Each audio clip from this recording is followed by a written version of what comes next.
Sorry మీకు చెప్పడం మర్చిపోయినా, బీకామ్ అనమాట, BCom computers. Okay, batch number 2008 to 11. Okay, so ఈ బ్యాచ్ అనమాట మాది. మామూలు బ్యాచ్ కాదు, అదొక రకం అనమాట ఈ బ్యాచ్.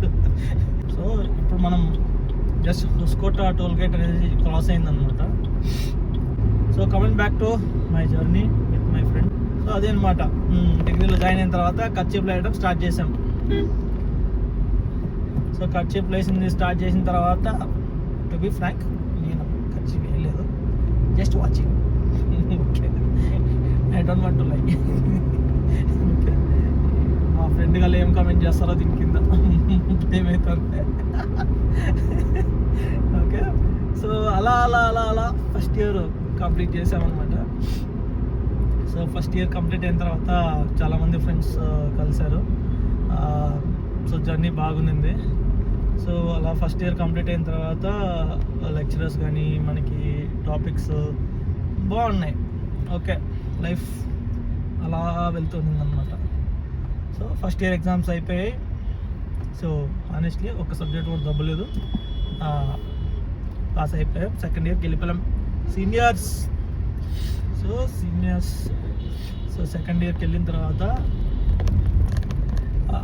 అప్పుడప్పుడే చిగురిస్తున్నాయి అన్నమాట.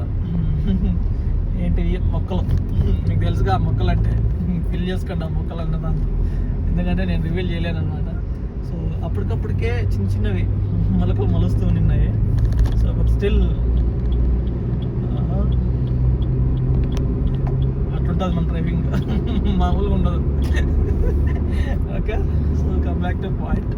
సెకండ్ ఇయర్ స్టార్ట్ అయిన తర్వాత, సో సెకండ్ ఇయర్ అలా సాగుతుంది అనమాట. అలా సాగుతూ ఉంటే సో కొన్ని చిగురు వచ్చాయి, బట్ కొన్ని ఫ్యామిలీ ఇష్యూస్ వల్ల ఓకే అక్కడే నిలబెట్టాను అనమాట. సో సెకండ్ ఇయర్ అయిపోయింది. సెకండ్ ఇయర్ అయిపోయిన తర్వాత ఫైనల్ ఇయర్కి వచ్చాం. A section, B section combined studies లాగా కంప్లీట్ చేశారనమాట. క్లబ్ చేసేసారు, అందరినీ మిక్స్ చేసేసారు. సో మిక్స్ చేసి అయిపోయిన తర్వాత ఏమైపోయిందంటే అందరు ఫ్రెండ్స్ ఒకే బెంచ్ అనమాట. ఐ మీన్ ఒకే బెంచ్ అంటే ఒకే పెద్ద షెడ్ లాగా ఉండదు అది class. First year second year A section and B section అని చెప్పి. కానీ లిటరలీ చెప్తా, మా ఫ్రెండ్స్ అంతా ఆల్మోస్ట్ సెటిల్లోనే ఉన్నారు ఇప్పుడు. ఎందుకంటే మేము అప్పుడు బ్యాక్ బెంచర్లో ఉన్న నా కొడుకులంతా, సారీ ఓకే ఫ్రెండ్స్లో చెల్తాయి, బ్యాక్ బెంచ్లో ఉన్న ఫ్రెండ్స్ అంతా ఆల్మోస్ట్ మంచి పొజిషన్లోనే ఉన్నాము. సో ఎస్పెషలీ ఈ మిడిల్ క్లాస్లో ఉండే వాళ్ళంతా మా ఫ్రెండ్స్ మంచిగా సెటిల్ అయ్యేలా అందరూ. యూనో ఫ్యామిలీ బర్డన్స్ నుంచి మీరు నమ్మరు, ఇంతలో 500 రూపీస్ నేను ఫీజ్ కట్టడానికి కూడా ఎంత స్ట్రగుల్ అయినాను. I know that pain. Okay, 90s kids life ఈ కిడ్స్ అనుకున్నంత ఈజీ కాదు. So there are lot of problems. ఆ ఎమోషన్స్ నుంచి బయటకు వచ్చాం కాబట్టి సో ఈరోజు ఇలా ఉన్నామన్నమాట.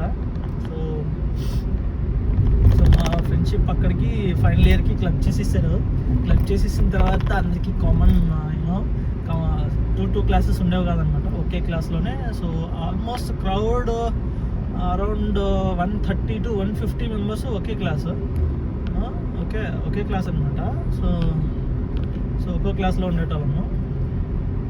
సో అలా అలా అలా అలా సో నేను ఏదైనా తీసుకొచ్చి ఎవరికి ఇచ్చినా కూడా మా ఫ్రెండ్స్, మచ్చా నువ్వు కావాలనే తెచ్చినావు కదా, ఈడు కర్రగాడు గమ్మునానే ఉన్నాడు, ఈడు నా పొరుగు మొత్తం తీస్తాడు, ఈడు గమ్మునానే ఉన్నాడు, ఎందుకురా మాకు ఇవ్వరా నువ్వు, ఎందుకోసం ఏది తెచ్చినా కూడా అంతా నీకే అంటావు, అదంటావు ఇదంటావు, ఈ పంచాయతీలకు ఇప్పటికీ తెలుసా, ఇప్పటికీ వాడు కమెంట్ చేస్తున్నాను, ఏమరా అంతేలేరా నువ్వు, ఎంతసేపు మాకేం చూడవు మాకేం చేయవు అనేటోడు అనమాట. కానీ ఆ ఫీల్ బాగుండేది. ఓకే సో అలా కమెంట్ చేస్తూ ఉండేవాళ్ళు మా ఫ్రెండ్స్. సరే అట్లా అట్లా అట్లా నడుస్తా డిగ్రీ ఫైనల్ ఇయర్ అయిపోయింది. ఏదో గెట్ ఇన్ అయిపోయినాము 65%, 70 I think near by. So degree అయిపోతానే మా వాళ్ళు MBA, MCA అని వెళ్ళారు. మనం మాత్రం లెక్చరర్ అయిపోదాం అని చెప్పి ఎంకామ్కి అప్లై చేసామన్నమాట. సో ఎంకామ్కి అప్లై చేసిన తర్వాత ఎస్వి యూనివర్సిటీలో ఒక సీట్ వచ్చింది. ఐ మీన్ లింక్డ్ అనమాట, మదనపల్లి బీటీ కాలేజ్. సో నేను ఎక్కడ నా కాలేజెస్ నేను రివీల్ చేయలేదు, ఓన్లీ నా పీజీ మాత్రమే నేను బీటీ కాలేజ్లో జాయిన్ అయినా. సో జాయిన్ అయిన 1 ఇయర్గా ఇంకా బాగానే ఉండింది. సో జాయిన్ అయినాను, అప్పుడు కూడా ఫ్యామిలీ టెన్షన్స్ ప్రాబ్లమ్స్ చాలా ఉన్నాయి అనమాట. సో అందుకని సో మా ఫీజెస్ కూడా సరిగా నేను కట్టుకోలేక సో మధ్యలో డిస్కంటిన్యూ చేయాల్సి వచ్చింది. సో డిస్కంటిన్యూ చేసిన తర్వాత 1 or 2 years ఇంటి దగ్గరే ఉండి ట్రాక్టర్కి వెళ్ళి పొలాలకు వెళ్ళి సో ఆ పని అంతా నేర్చుకున్నాను, డ్రైవింగ్ అవన్నీ నేర్చుకున్నాను అనమాట. సో అవన్నీ నేర్చుకున్న తర్వాత ఒక 2 years అక్కడే ఉన్నాను. సో 2011 డిగ్రీ అయిపోయింది. అయిపోయిన తర్వాత 2012 and 13. సో 12 and 13 అయిపోయిన తర్వాత 2 years ఇంటి దగ్గరే కాలక్షేపం చేసి, ఇంకా మా ఫ్రెండ్ అరే ఇంక ఇట్లా ఉంటారా రారా నీకు జాబ్ చూపిస్తాను మా ఫ్రెండ్ ఒక అతను అశోక్ అనేసి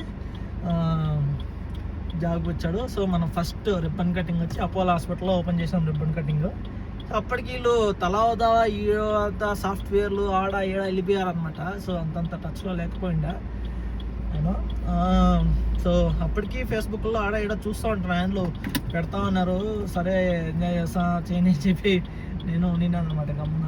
సో అలా ఫస్ట్ ఇయర్ అపోలో హాస్పిటల్ అయింది. సెకండ్ ఇయర్ 1 year అయిపోయిన తర్వాత సెకండ్ ఇయర్ నేను ఎయిర్టెల్కి మూవ్ అయ్యాను. ఎయిర్టెల్కి మూవ్ అయిన తర్వాత అవుట్లెట్లో క్యాషియర్గా పనిచేసిన.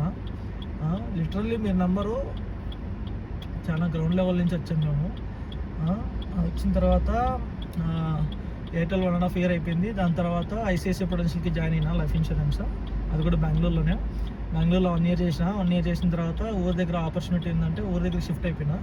సో 3 years ఊరి దగ్గర పనిచేసిన మదనపల్లి ఐసిఐసిఐ బ్యాంక్లో. సో అక్కడ అయిపోయిన తర్వాత అక్కడి నుంచి మళ్ళీ ఎస్బీఐ లైఫ్, మళ్ళీ బ్యాక్ టు బెంగళూరు అనమాట. సో నాకు తెలిసిన సారు బెంగళూరు ఇక్కడ హస్కోట్లో ఆపర్చునిటీ ఉందంటే పిలిచాడు అనమాట, వచ్చాను. సో వచ్చిన తర్వాత మళ్ళీ ఇక్కడ లైఫ్ స్టార్ట్ చేశాను. అప్పటికి జస్ట్ కరోనా అనేది ఎంటర్ అయిందనమాట. సారీ, సెకండ్ వేవ్ అనమాట. ఫస్ట్ వేవ్లో నేను ఊరు దగ్గర ఉండిన్నాను. సో సెకండ్ వేవ్ వచ్చిన తర్వాత మళ్ళీ శ్రీనివాసపురం, కోలారు ఇటువైపు అంతా వర్క్ చేసిన అనమాట. సో వర్క్ చేసిన తర్వాత కోవిడ్ వెళ్ళిపోయింది. కోవిడ్ వెళ్ళిపోయిన తర్వాత ఇప్పుడు వర్క్ చేసిన నా కంపెనీలోకి వచ్చాను. ఓకే, సో ఇందులో నెక్స్ట్ జూన్ వస్తే 4 years కంప్లీట్ అయిపోతుంది. సో ఇక్కడ చాలా బెస్ట్ ఫ్రెండ్స్ పరిచయం అయ్యారు. ఆల్ ఓవర్ కర్ణాటక కవర్ చేశాను, ఆల్మోస్ట్ తమిళనాడు కవర్ చేశాను. కేరళ అయితే నార్త్ కేరళ మొత్తం కంప్లీట్ చేశాను, సౌత్ కేరళ పెండింగ్ ఉంది, అది దగ్గరలో చేస్తాను. ఎందుకంటే నా టీమ్మేట్ ఒక అతను జాయిన్ అవుతాడు నెక్స్ట్ మార్చ్లో. సో అప్పుడు సౌత్ కేరళ కంప్లీట్ చేసేస్తాను. సో ఈ గ్యాప్లో ఒక 2 years బ్యాక్ అంటే మంజు నాకు టచ్లోనే ఉన్నాడు అనమాట, మంజు అండ్ కరు. సో అప్పటికి కరు ఇంకా సెటిల్ అవ్వలేదు, మంజు ఆల్మోస్ట్ సెటిల్ అనమాట. కరు కూడా సెటిల్ అయిపోయిన తర్వాత వాడికి జాబ్ వచ్చింది, మ్యారేజ్ అయిపోయింది, అన్నీ అయిపోయాయి. సో మళ్ళీ అందరం కలుసుకున్నాం అనమాట. మళ్ళీ ఒకటి గెట్ టుగెదర్ ప్లాన్ చేసాము ఒక రిసార్ట్లో. సో చేసిన తర్వాత ఇక్కడ ఎందుకు ఆపినానంటే మా ఊడు మంజుగాడు రాజుగాడు ఇంతవరకు రాలే. ఏమన్నా అంటే వస్తానం రా అంటారు, చూస్తే ఇంతవరకు రాలే. నేను ఇక్కడ నిలబెట్టి ఆల్మోస్ట్ 10 నిమిషాలు అవుతుంది. వాళ్ళు అంతా ఏం చేస్తాం, సో మళ్ళీ ఫ్లో మిస్ అవుతాము. సో ఓకే, రిసార్ట్ ప్లాన్ చేసినాము. రిసార్ట్లో అందరం కలుసుకున్నాము అనమాట. అందరూ ఫ్యామిలీస్, చిల్డ్రన్స్ అందరూ వచ్చారు. చాలా జ్ఞాపకాలు అన్నీ, మళ్ళీ డిగ్రీ రోజులు అన్నీ మాట్లాడుకున్నాము. సో మాట్లాడుకున్న తర్వాత మళ్ళీ 1 year గ్యాప్ ఇచ్చేసాము, ఎందుకో తెలియదు. ఎవరి పనుల్లో వాళ్ళు బిజీ అయిపోయాము, నేను బిజీ అయిపోయా, వాళ్ళు బిజీ అయిపోయారు. మళ్ళీ రీసెంట్గా మళ్ళీ ఒకటి గెట్ టుగెదర్ ప్లాన్ చేసినాము, అది కూడా రిసార్ట్లోనే. అయిన తర్వాత